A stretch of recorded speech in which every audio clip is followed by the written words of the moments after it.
Good evening and welcome to the Cancer Education Series, co-sponsored by Mercy Cancer Center and Above and Beyond Cancer. This presentation is brought to you in part through a grant from the Iowa Cancer Consortium. So welcome, and our guest tonight is Becky Roble, and Becky is, among other things, a teacher of Tai Chi. Becky's from Des Moines, went to Dowling High School, spent some time in corporate America in Texas and in Iowa. And then we've been talking about the journey that she has had that has led her to become first a personal trainer and then a certified Tai Chi instructor. And maybe share with everyone how you happened to go from being in corporate America to helping people with what we call functional wellness. Thank you, Doctor.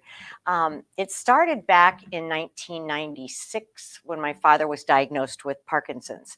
He really wasn't diagnosed at the time because they didn't know what it was. They kept thinking it was Alzheimer's. But I was the caretaker for him, and I was with corporate America, and I traveled Iowa, Nebraska at the time. But I was in charge of his medicine and taking him to PT, physical therapy, and then every 6 months I would take him to his neurologist, and the neurologist say, how is he doing so well? And I said, I exercise with him in the home every day. And at the time, I was kind of also back in the 80s when I lived down in Dallas, Texas, I taught classes. And when I was back up here, I started teaching in senior facilities, teaching strength and conditioning. And then also once the individuals would fall and break a hip or a knee and they'd go through physical therapy, after the physical therapy was over with, they would fall again. And it just became a vicious cycle. And so that's when I started personal training. And then when I found this out and when I found that the senior centers, when the individuals, the physical therapists would give them exercises to do in the home, but number one, who likes to work out on their own by themselves? And B, you're too scared you're going to do the exercises wrong. So I found that the best way to do this is together, exercise together. And it not only brings accountability, but it also has that connection. And we all know from the pandemic what has happened to those connections that we had in all my classes. That's what was the beauty of it, because we would form a bond. And my class that I taught at Unity Point in 2016 and 2017 for Tai Chi, I did a pre-balance test and a post-balance test. And that's what went to Washington and received the grant. And we'll go over those results in a little bit later. But that's what it was, the connections that were made. And it's that mindful movement, even though it's taught in a group environment, it's also, I tell my people when they're going through the class, even though it's taught in a group environment, to think about you, how your body feels through the movement. And we go slow and controlled so we don't go past that point of pain. And the difference between Tai Chi and yoga is yoga, you're hyperextending the joints. In Tai Chi, we float. We always keep the joints relaxed because we want to work the muscles that cushion those joints. So this particular form that I teach is Tai Chi for arthritis and fall prevention. So Becky, before we get into it, let me just share that something you shared with me. So about 3 years ago, you were diagnosed with cancer. Yes, I was. And so I would like to talk a little bit about that. And but it's interesting, your journey was, as a personal trainer, and when you described what you were doing in Texas in the 80s, I kind of think of sort of Jane Fonda and how the classes were getting going and the aerobics and everything. But then you saw what an impact working out with your father, who had some medical issues, probably wasn't the same as sweating with Jane Fonda or Richard Simmons. It was a much different focus, but the power it had in healing your father. And then you were diagnosed with cancer, and you shared with me that you reached out to the Above and Beyond Cancer Program Director, Mary, and participated in her total training class. And that's kind of how you got connected with Above and Beyond Cancer. And we're going to talk about now how you have taken your Tai Chi classes and used it not only in Parkinson's disease, but cancer and maybe some others as well. Before we do that, would you like to share a little bit about your own cancer journey? Absolutely. So in April of 18, I went in for my regular exam, and in '01 I had a partial hysterectomy, and everything was fine until 2018. I went in for my regular exam, and they found something on my left. They thought it was on my left ovary, and so I went in on Friday, had the ultrasound. On Sunday, she called me and said, "We found a mass on your left ovary." So I scheduled an appointment with the oncologist and went in. And at the time, I was supposed to go in for my 10-year colonoscopy, and he felt it too. And he says, "What do you want to do?" And I said, "Well, they aren't cheering anymore. Let's go ahead." And so I did. And then it was when I was in surgery that they realized it wasn't on my ovary, it was on my colon.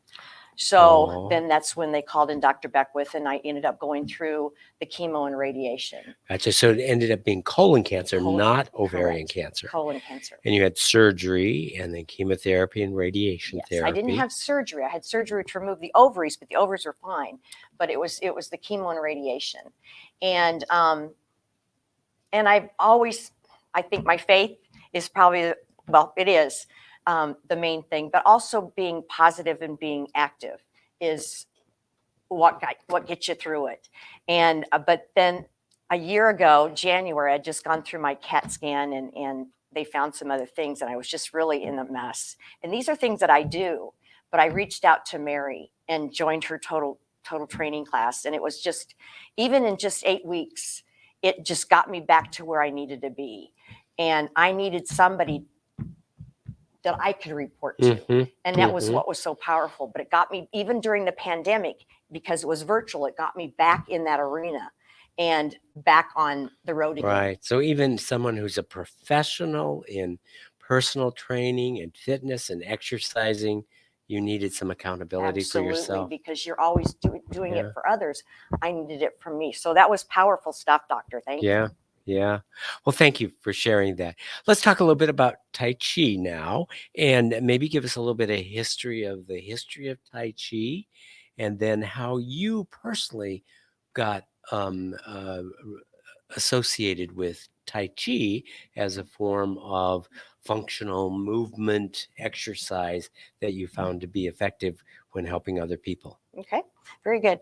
Well, Tai Chi is an art and an exercise from ancient China.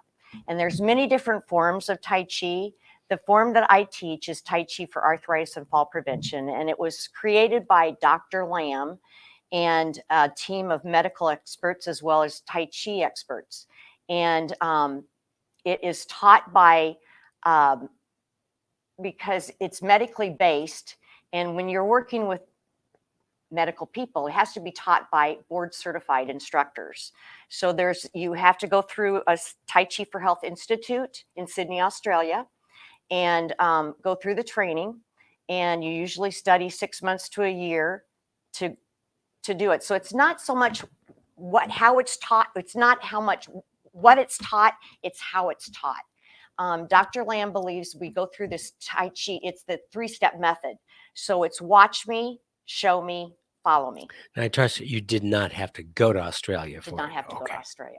However, Dr. Lam came here in 2019 for my class. Oh, so nice. That was awesome. But yes, I didn't have to. You study here, and then you get certified through a master trainer. So you very rarely. He does come in town and do some certifications, and I've been lucky enough to be present at some of those certification workshops. But the thing for me was, because at the time I was, like I said, I was teaching in senior facilities, and fall prevention was really important to me. But it comes back with my dance background and the flowy movements that happen with Tai Chi. And I think I was in my 40s before anybody asked me how I felt. And this is what we really focus on. Be mindful of how you feel through the movement, so we don't go past the point of pain. And so many times we're doing so many different things so fast and so quick, and we go past that point of pain and we've already done the damage. And when we're already in pain anyway, how do we get out of that? So the diaphragmatic breathing, and in Tai Chi, we believe it's the dantian, which is the diaphragm. It's 3 inches below the belly button, and that's where the diaphragmatic breathing comes into play. So teaching that mindfulness to get that that diaphragmatic breathing, which we're going to practice here in a little bit. So it's also, we all sit so much that we don't stand up nice and tall. So number one fall prevention is upright posture. Plus we don't have that dorsiplantar flexion of our ankles, so we shuffle and fall, right? So the whole thing is having that be aware of that weight shift. We're working all planes of motion, so we work laterally forward and back. And then we also mindful of that weight shift, and we work in the upper and lower body together. So it takes a lot up here to get the body to do that same thing. So that's why I saw the benefit for me, and then I was able to experience it and started offering it in all the hospitals. So now it's in all the hospitals throughout the state. Well, let's get okay. Wonderful. Let's stand up and we'll have you show us a little bit. Okay.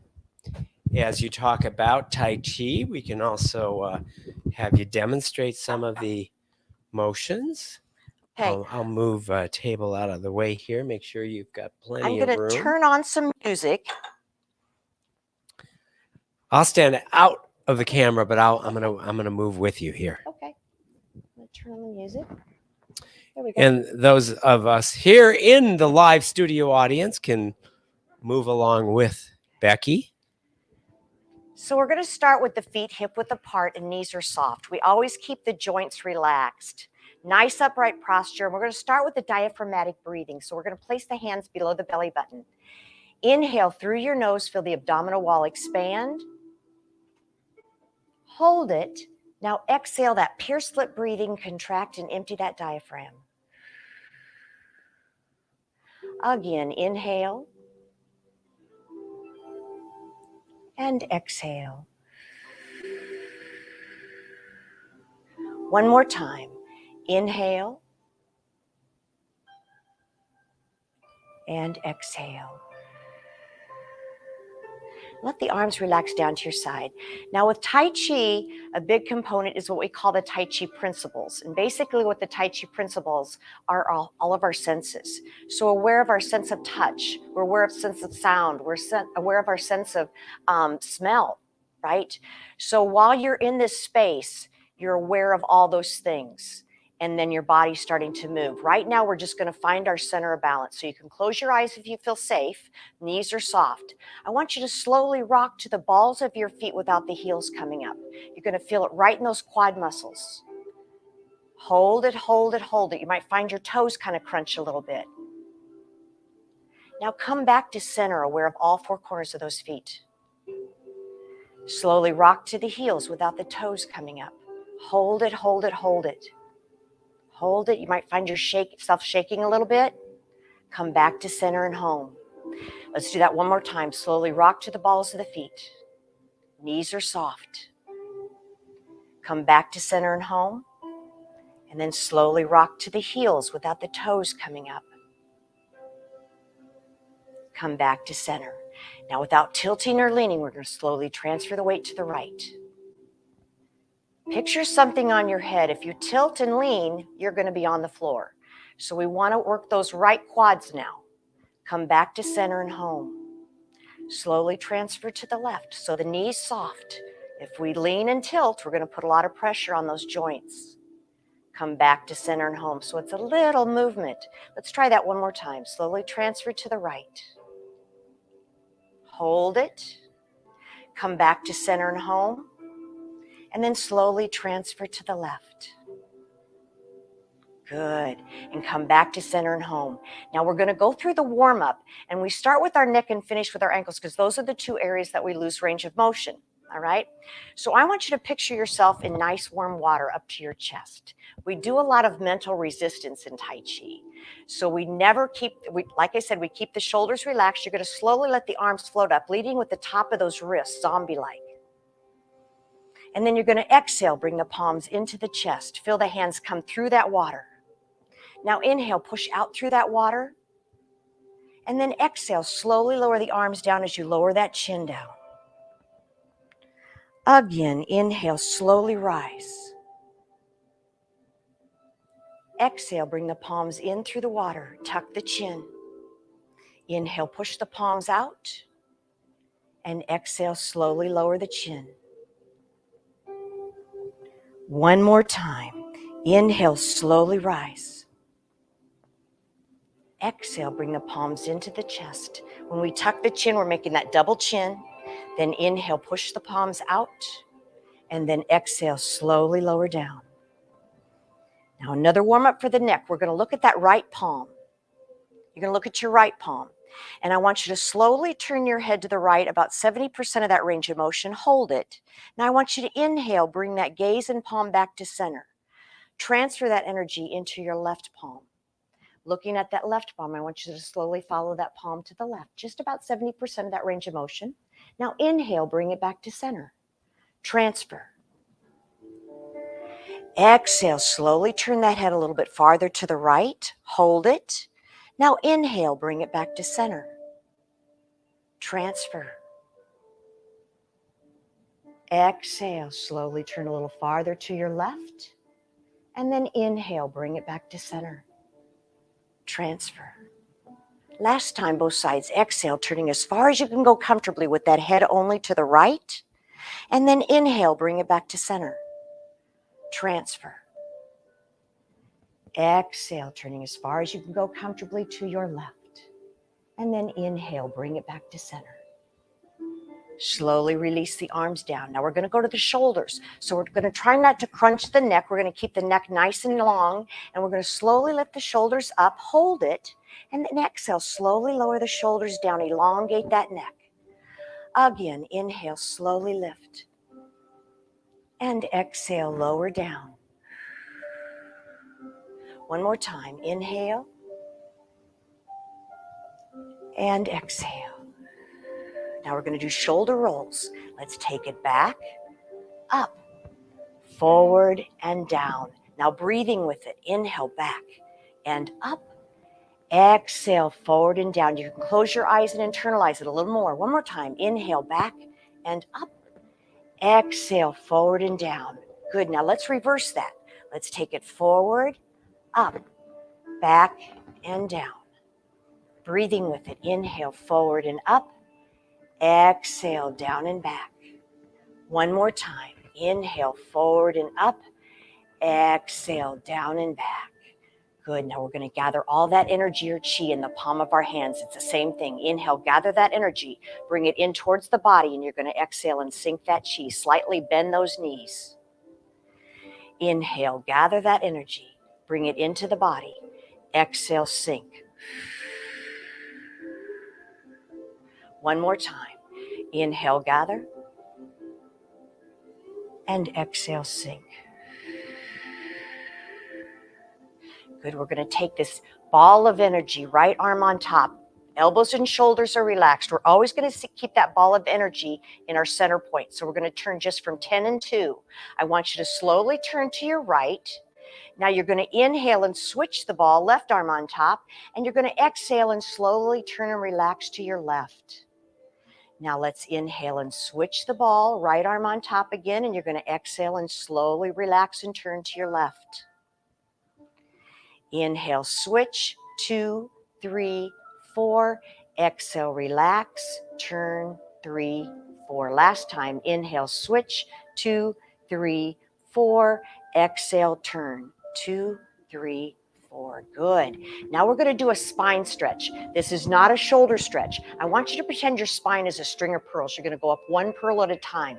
So I want you to inhale, stand up nice and tall without locking those knees, pressing your right palm up as you press that left palm down. And then you're going to exhale and relax and transfer the energy into your opposite palms. Now you're going to press your left one up as you press the right one down. And then exhale, relax. Inhale, extend the spine. Exhale, relax. Inhale and exhale. One more, both sides. Inhale, press. Exhale, relax. Last time. Inhale, press. And exhale, relax. Good. Shake it out. Now we're going to start to go taking a contact point off the floor. So when I have 2 contact points on the floor. Sometimes when I teach this, I have different levels. So we might start out in a chair. We might go behind the chair. Then I have 4 contact points. I take 1 contact point, 1 contact point, 1 contact point. If I take any more contact points, I have to be in the water. All right. So I want you to pretend you're going to sink on that right leg. Weights on your right leg, and without moving that upper body, I want you to tap the left leg out. You're keeping that core nice and still and strong. Come back to center. Now sink on your left, and you're going to tap out to the right. Come back to center. Sink and tap. Come back to center. Sink and tap. One more, both sides. Sink and then tap. Come back to center. Sink and then tap. Come back to center. Now I want you to press your right heel forward, and you're going to feel that stretch behind the leg, and you're going to flex the wrist behind, so you're feeling that stretch in the forearm. Finding your balance, looking straight ahead. I want you to inhale, slide the leg back as you lift the arms forward, zombie-like. And then exhale, gently flex. Leg comes forward, arms go back. Inhale, leg goes back, arms come forward. And then exhale, flex. Beautiful. One more time. Inhale and exhale. Good. Now let's do the other side. So pressing that left heel forward, feel that stretch behind the leg, and gently flex the wrist behind. Hold it for a second and then begin. Inhale, lift, and exhale, flex. And inhale, lift, and exhale, flex. One more time. Inhale and exhale. Good. Now we're going to make these soft fists. Starting with if we have arthritis in those fingers, making tight fists is the enemy. We just want to keep those fingers relaxed and just nice soft fist resting down on your hip flexors. If we bring them up here, we engage the shoulder. So just let them relax. Palms are up. Now slowly extend that right arm as far as you can without engaging the shoulder or the elbow. Palm is down. Now you're going to slowly bring it back. Palm is up. Now the left side, slowly extend. Palm is down. Then slowly bring it back. Palm is up. Going slow is new to most of us. Now we're going to go to the lower half. I want you to transfer the weight to the right. Hold it for a second. Now you're going to tap the left toe forward. We're not putting any weight on it. Then you're going to bring it back. Transfer the weight to your left. Hold it for a second. Tap out with the right leg. We're going to bring it back. So now we're going to add the upper arm. So transfer the weight to your right. As you tap out with your left, you're going to extend that right arm forward. And then you're going to bring it back. Transfer the weight to the left. Hold it. As you tap out with your right, you're going to extend that left arm and bring it back. Transfer, sink, tap out with your left, extend right, and bring it back. Transfer and sink and hold. Tap out with your right, extend left, and bring it back. Good. Now we are going to do a weight transfer. So I'm going to go side view. So I want you to transfer the weight to your left. You're going to step forward with the right heel. And this is what we do in Tai Chi. It's the Tai Chi Walking. We're already starting to move forward and get weight on that leg. We don't have the strength in our ankles to do that dorsiflexion, so we usually shuffle and fall, right? So this is a big part of it. You're going to step out with that heel. Now slowly lunge and punch with your left.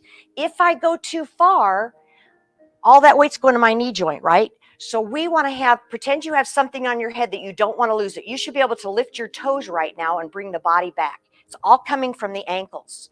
Step out with your left heel now. Slowly lunge and punch right. Feeling it in those quad muscles? Again, upright posture. You should be able to lift the toes and slowly bring the body back. If you can't lift the toes, it means you're too far forward. Step heel, right heel. Slowly lunge and punch left. Toe ball heel and recoil back. Step out with the left heel. Lunge and punch right. Toe ball heel and bring it back. Let's do one more, both sides. Step out with the right heel. Lunge and punch left. Toe ball heel and bring it back. Last one, here we go. Step out with your left heel. Lunge and punch right. And bring it back. Now placing the hands below the belly button, or if balance is an issue, grab onto a chair. We're going to finish with the ankles. So left heel, heel and toe, heel and toe. One more time, heel and toe. Other side, flex and point, flex and point. One more time, flex and point. Now we're going to go inner and outer ankle. So gently outer ankle and inner ankle, outer ankle, inner ankle. One more time, outer ankle and inner ankle. Now the other side, outer ankle, inner ankle, outer ankle, inner ankle. One more time, outer ankle and inner ankle. And come back. And let's take a big deep breath. Inhale. Bring it in. Look up, wiggle those fingers. Exhale slowly. Bring those hands down in prayer position. Bring them down to your chest. Lower the chin. Inhale, come up. Exhale, open wide and slowly let it go.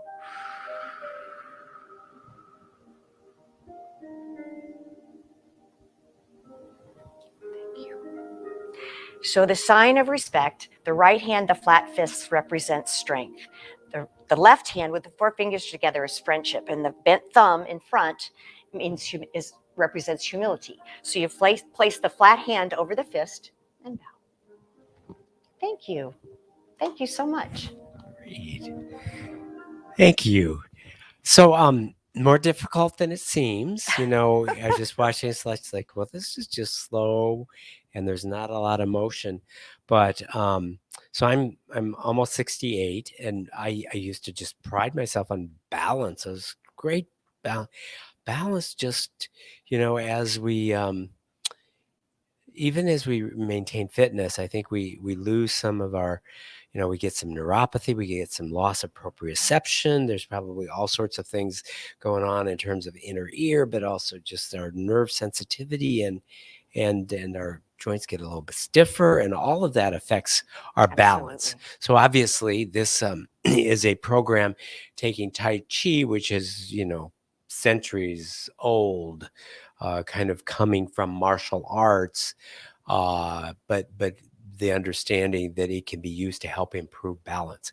And as you know, falls are huge in terms of causing death and serious injuries in elderly people. As we get older, we're more likely. It can happen at any age, but it's really a huge issue with the geriatric population. And often it can be a fall that takes someone from independent living to having to be in assisted living or in a care center. Absolutely, Doctor. Yeah. So it's very important. And maybe talk beyond just fall prevention. Some of the maybe this might be time to share your screen and show us kind of in terms of fall prevention, the evidence that was gathered that makes this an evidence-based method of helping to reduce falls. Do you want Absolutely. to share your Absolutely. So it was a study that I did in 2016 and 2017 from my class at Methodist. And the reason why it was evidence-based is it was an 8 to 12 week program. Everybody started at the same level. Everybody finished at the same level. So we did accurate data collection. I did a pre and post balance test, a timed up and go, and a stage 4 balance test before anybody started. And then we finished the 12 weeks, and then we did the post balance test. And the reason why it was so successful is not only because everybody started at the same level, because there's many different forms of Tai Chi out there, and there's many places that teach Tai Chi. However, and I used to teach it this way as well, when you are teaching advanced students and you've got beginners coming in, they're going to be overwhelmed and they'll walk out. They won't do it. And Tai Chi, you really have to have a good foundation, knowing how you feel in your own body before you start to move. If you don't have a good foundation, you're not going to get it. It's not like a regular Group X class. So not everybody can do, everybody can do Tai Chi, but not everybody can learn it. You need to be mindful, and it's something that's going slow is difficult. We're having to learn how to walk all over again. One thing is because we sit so much, we're forward heavy, and we start to drag our toes. We don't have that dorsiplantar flexion of our ankles. So we concentrate on that upright posture, and then it's transferring the weight from side to side. But as we did some of the warm-ups, we'd get that heel dig and then we move forward. Heel dig, then we move forward. Same when we go backwards. Toe, ball, heel, feel that weight transfer, lift the toe, hold it. Toe, ball, heel, transfer the weight, lift the toe, hold it. So we're not picking up a contact point until we have our weight completely transferred. These are the things that we learn, and we're starting to teach that at DMU now. And so for this particular study, so we're going to go look at the results. Okay. So you did balance testing ahead of time, and then how many times a week did the participants? Twice a week. Twice a week, Twice and a week. each time was how long? An hour. An hour. So 2 hours a week. So it was twice a week. And so you had the pre-testing of balance. And then after the program was, you said 8 weeks? The first one we did 12 weeks. 12 weeks. And then you tested again. Yes. And are the results here that we can see on the results slides? are here, Yeah. yes. And that's So you'll what find did up you- on your screen. Okay. You'll see that we won't go through all of them individually. You'll see the poster that I have. But we did the timed up and go. And they were, the timed up and go was 100%. So, and the balance testing. But I had a mixture of people in my class. I had a son and his dad that had just lost their mom. I had 2 stroke patients. I had half of the group had cancer. And, this is a big thing. It's to relieve that stress, the stress reliever. And I think a big part of it is the diaphragmatic breathing. And so you did the balance, and did you also do any quality of life surveys, or in addition to, so you showed that there was definitely improvement in balance, and then what were some of the other results of the study? Did you do basically their range of motion? Because when Okay. I'm doing the timed up and go test, I'm not, even though it's a timed up and go, I'm not going for And speed. what does that mean, timed up and Timed go? up, good question. Thank you, doctor. So it's basically they're sitting in a chair. And when I say go, they stand up, they walk around a cone and come back and sit down. So a lot of my people may walk in with a cane or a walker. And so that's how they start doing the pre-testing. We meet them where they are that day. And that's how I'm going to teach the class. I'm going to modify for each individual that comes into my class. So then I'm not only looking at how they're walking, but I'm looking at their stride as they move forward with that heel strike, their arm swing, upright posture, and then how easily they sit down in the chair. And then at the end of the 12 weeks, you time them. Now, my fear would be at the time test, I would be trying to run around and I'd fall down because I'm trying to go too fast. See, and that's why I stress it's not that's what I stress. It's not, even though it's called a timed up and go, I'm not looking at that. They need to know that because that's where falls happen when they think they're panicking, they're going to go fast. So I have to emphasize that in the very beginning. I'm meeting where you are where you are today. So if you need assistance getting up out of that chair, that's what I want you to use. Hopefully, my hope is that after the 12 or 8 or 12 week program, you are not needing that because that's how we start to learn that balance. But it's not so much speed, but by the end of the time, you're going to be amazed because it does get better, even though they're not faster. Yes. So, Tai Chi, some people have a regular Tai Chi practice. I mean, kind of like they would have a prayer practice, or they would, most of us, I hope all of us, get into the practice of brushing our teeth every day. Well, some people get into a practice of bringing Tai Chi into their daily practice in probably a combination of a meditative, almost spiritual, along with the physical and the mind, body, spirit. And so as people do a practice over the course of years, are there more advanced movements that you do? Absolutely. And we're just doing the very basic with the Tai Chi for fall prevention, and then you continue. Have you ever personally gotten involved in more advanced Tai Chi for your own personal fitness, health, well-being? Yes. So because of the Tai Chi for Health Institute, it's mostly there's Tai Chi for diabetes, there's Tai Chi for osteoporosis. So there's different forms, but it's that spiral energy that you actually start to feel the more advanced you are when you're actually, so you're not just going through the motions, you're actually feeling that internal energy, that spiral force, as we call it. Mhm. And once you start to experience that, then you want more. But the big thing when I'm starting with my people, it's like you said, it becomes a daily activity. And that's why I send them home with copies. After they've attended a couple weeks of my class, I send them home with copies of the warm-up so they can start practicing it on their own every day, because it's not something that they get better in just coming to class twice a week. It needs to be something that they practice every day. Mhm. So, as you have been doing this for years, do you find that it influences the way that you walk? Let's say it's a beautiful Sunday and you're going to go out for a 3-mile walk. Does the manner in which you walk, is that different now than before you got into Tai Chi? And can you maybe describe uh, how that might have influenced the way you do a fitness walk? Sure. Thank you. Absolutely. Because you're not, most of the time you're not thinking about it. You're just Mhm. doing your walking, right? You're now more mindful of that. And I hear that all the time with my students. I heard you over and over today, heel toe, heel Mhm. toe. And that's what I want to drill in their heads. Heel strike and then move forward. Because if we land flat foot, all that goes to the joints, right? So getting that heel and then move forward and be mindful of that movement, because we want to be good to our bodies and not be pounding the pavement, right? So Mhm. that heel toe is kind of driven in the mind, because we're so used, and we're usually so used to multitasking and doing so many different things. That's when accidents happen. Mhm. So it's that mindful movement. Maybe when you're just walking, take maybe 5 minutes to just be mindful of that heel toe movement when you're walking.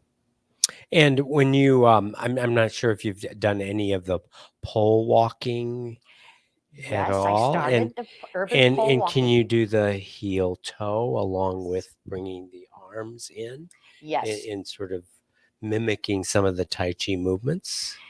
Yes, you really, I haven't done the Tai Chi movements with the urban polling, but I have started it here with Parkinson's people. So I'm also Rocksteady Boxing, and we partnered with urban polling. So I'm certified in that. The advantage with the urban polling is with Parkinson's, again, we start to shuffle and fall, but we lose that arm swing. So they're actually emphasizing that with the activator pole, arm swing, heel strike, arm swing, heel strike. So it's already been proven that Hmm. it's very powerful with the Yeah. Parkinson's community. So one thing you shared with me before we started our program tonight is you have done many different functional movement activities to help with wellness. And you shared with me boxing and Rock City Boxing. You also shared with me that you had a ballroom dancing as a functional movement. And then obviously Tai Chi.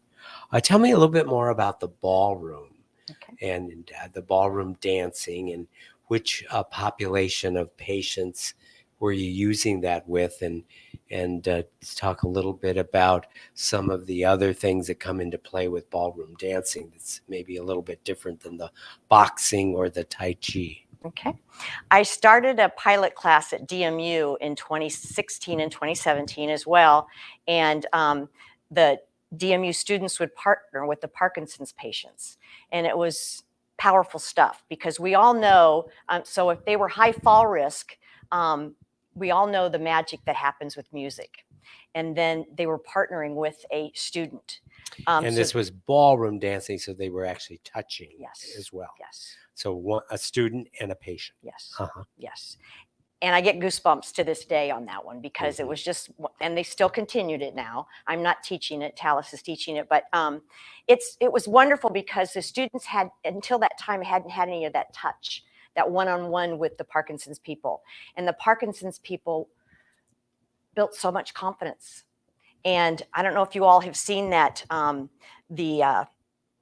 the video that's gone viral, where the gentleman's working with his physical therapist, and he's with a walker, but as soon as he hears the music, the walker goes and he's two-stepping.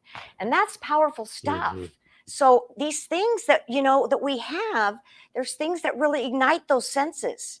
Music, exercise, that feel-good hormone that Mhm. we need so And badly. physical touch. Exactly. Thank you. Yes, that is so, so important. And rhythm and repetition, all of those. Uh, there's been studies on for example, in the military, marching in sync with one another. There's things that happen with our hormones and our good endorphins, and that creates a sense of well-being when we are in sync physically and rhythmically with others. Yeah. Very well said. Because when you're in a group and you're all in sync, that's powerful stuff. Yeah, you can get that out too, and rowing in sync or any activity. So, where do you think? Let's talk about cancer survivors, and obviously this Tai Chi is good for balance. But do you think are some of the other attributes, some of the other benefits that come from practicing Tai Chi? I think it's the big benefit is actually your internal, and you're putting the mind and body together, the mind-body connection. Because yoga, you're doing those poses, but in Tai Chi, you're actually moving. You're working the upper and lower together, and then you're going through these forms, and you're working at all different planes of motion. So there's a lot going on up here. And we all know how powerful the mind is, right? But then to put the body in connection with the mind and going slow. Did you find that was a little difficult to go slow? Yeah. Yeah, there were a couple. And of course, probably most of us are better, more balanced on one foot than the other. So I wasn't symmetrical. So if you have a whole class, you probably also get when you're all in sync, that being in sync, just like marching in sync, that doing this movement in sync also gives you some good juju. Exactly, because the music, it was choreographed to go along with it. So not only do I teach them verbal cueing, but then after they know the moves, I start to put on the music, and they can start to hear those musical cues. And that's when the magic is everywhere. So you are teaching classes before your cancer diagnosis. You're obviously teaching classes now. How has your personal cancer journey influenced the way you teach? That's a really good question. I'm definitely more in sync with how I feel. And so I try to incorporate that into knowing how they feel and taking the time to be mindful of how you feel. Because, like I said, I was in my 40s before anybody asked me how I felt. And I think it's really important that when they come to class, even though it's in a group environment, that they focus on special areas of their body that need attention while they're in that hour class. And they will get more out of it if they do that. It's not keeping up with your neighbor. It's moving within your own body that God gave us. You mentioned that you had a dance background, and I'm sure if you were dancing as a teenager, it's about getting the steps and being in sync and just doing it, not about how are you feeling. Exactly. And now it's really about, okay, How do you feel? this isn't just being able to do the right steps, but how are you aware of your body movement, and how are you mindful? And if we're mindful, we're not just up there going through motions while we're still worrying about our scan tomorrow. Exactly. You got to get that out of your head, and something that can kind of bring you focused and relax is very important. But I think that for me anyway, it was wanting to do good for my body, especially when I went through the cancer treatments. And, back in the day, back in the 80s, I taught step aerobics. We had to have the step clear up here. We weren't getting anything. And then people thought they were doing the right thing by just getting on a machine and starting exercising, but they're never shown proper form. Well, then we need physical therapy down the road, right? So proper form and proper meeting them where they are today and where their range of motion is, I think is really important. We don't teach overhead presses with heavy weights in a senior population, right? So it's also, I think another thing too, is that I like my people to journal. And I'm not talking about journaling, writing a whole diary. I like them, especially with my Parkinson's people, but I think I do it for me. I keep a calendar by my bed. So when I go to bed, I say, I had a good day today. or I wasn't so good, then I'm able to go back and see, what did I eat or what did I do that made me not feel so well? And this helps my Parkinson's people because they go 6 months before they go in and see their neurologist. They only have a little window to see. And it's hard to diagnose and treat when you only have that little bit of people. And you can probably attest that because of your patients, right? So it helps the doctors kind of know what's going on in your everyday life. And you can kind of go back. I have an off day, an on day, or whatever it was. And even for me, it helps me because then I can kind of go back and say, what did this to cause my inflammation and my situations? So that's helped me, I think. Yeah. And you mentioned diet, and once one embarks on a path toward health and wellness and fitness, it kind of all goes hand in hand as you try to get your body in good shape. It's also, well, let's maybe pay attention also to what I'm eating. Not that you can't ever have a cookie, but that's probably shouldn't be your staple. And so you start paying attention to the way you eat, and also to the practices that you have in your life. And that's it. If we don't know what we don't know, right?